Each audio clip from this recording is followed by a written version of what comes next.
Hi, prayer partners. Good to be with you again. Hope you've had a good week.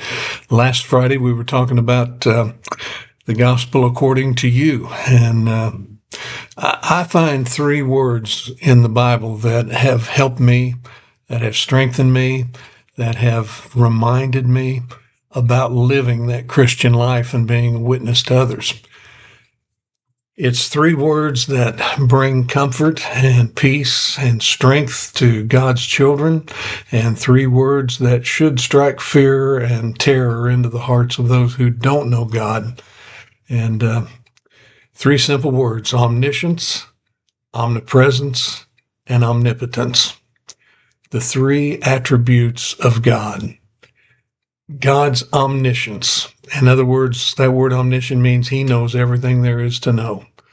In Psalms 139 and verse 1, it says, "For the chief musician, a psalm of David, O Lord, you have searched me and known me.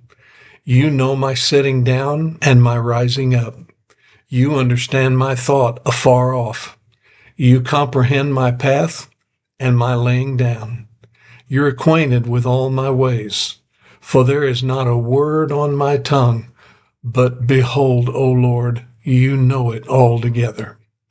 That word omniscient means God knows everything, and that's what David's saying here in Psalm 139. He said, Lord, you know everything about me, all my movements, when I get up, when I lay down, you know where I go, you know what I'm going to say before I even say it, you know everything there is to know about me. In Proverbs chapter 15 and verse 3, the writer says, "The eyes of the Lord are in every place, beholding the evil and the good." In other words, God sees it all. He sees everything that happens in this world, everywhere in this world. And then Hebrews chapter 4, verse 13, "There is no creature hidden from his sight, but all things are naked and open to his eyes, and to the eyes of him whom we must give account." And so the psalmist, the writer of Proverbs, and in the New Testament, it is a common understanding between all the writers of the Bible of God's omniscience. He knows everything there is to know, not only about me, but about others as well. I don't know about you, but that is a reminder to me that there will come a day that I'm going to have to answer to him for my service. Now, not for my sins. My sins were taken away on Calvary's cross. I'm never going to have to answer for those. They've been washed away through the blood of Jesus Christ. I've been forgiven. I've been redeemed. I mean, all of those things we talk about, what happens at salvation. However, that does not excuse me from my service. That's that being a witness part we talked about last week. He knows everything there is to know.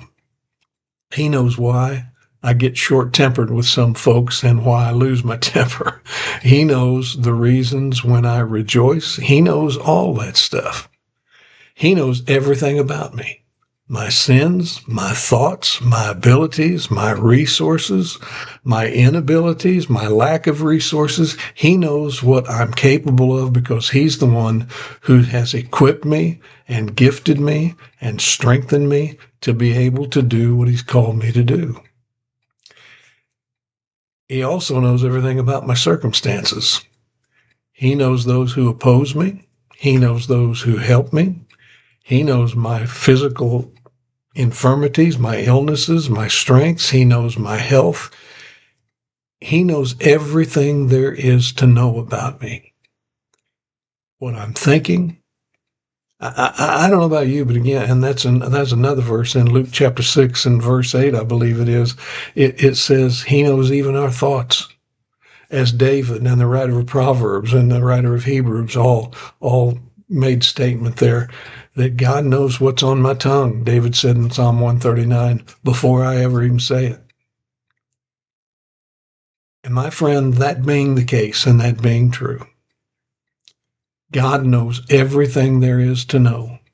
He knows when he puts someone in the path of my life who needs to hear about Jesus, of my abilities, of their circumstances, of my circumstances. It's a divine moment that he has engineered and brought about, that I could tell somebody else about his goodness, about his grace, about his forgiveness, his love. Whether it's somebody who needs to hear about Jesus for the very first time, who's not saved, whether it's somebody who just needs to be encouraged, somebody who needs to hear a word fitly spoken, a word of testimony, that if God can get me through this mess, he can get them through it. Witnessing doesn't just mean sharing my faith all the time. Being a witness for Jesus Christ means there are those times when I am expected to tell somebody about the plan of salvation, about God's forgiveness, his grace, his death, burial, resurrection. There are those times. But there are also those times when he puts us in the path of other believers to strengthen them, to encourage them, to be able to look at them and say, hey, I've been where you're at. I understand what you're going through. Let me tell you how God got me through it. There are those times when we need encouragement and others come to us. And there are those times when we go to them. And God knows exactly who needs to cross the path of my life today. And he knows who I need to cross their path today. He knows everything there is to know. There's nothing he doesn't know. Now, when we talk about being a good witness for Jesus, we are writing the gospel a chapter each day by the deeds that we do and the words that we say. Men read what we write, whether faithless or true. What is the gospel according to you? As we're reminded of that, as we're going about our business this day, I'm encouraged by the fact God knows everything there is to know. Everyone I come in contact with, it's no surprise to him. Nothing, isn't that good news? Nothing ever takes God by surprise because he knows everything there is to know. A lot of things take me by surprise. And I tell people all the time, and I don't mean it to be smart alecky or funny, but it's true. God has never woke up in the morning and say, didn't see that coming. There has never been a time when God says, that kind of took me by surprise. No, friends. He is omniscient.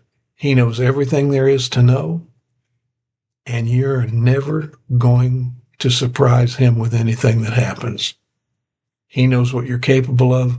He knows where you're at. He knows what you're going through. He knows what you need, and he knows what those needs are of the people you're going to come in contact with. I don't know about you, but that gives me a great deal of comfort, a great deal of strength to know that every time I meet somebody today, God knows what needs to happen. All I need to do is just say, Lord, you lead, you guide, I'll follow. God bless. Have a great day. And remember, he sees it all. He knows it all. And he loves you anyway.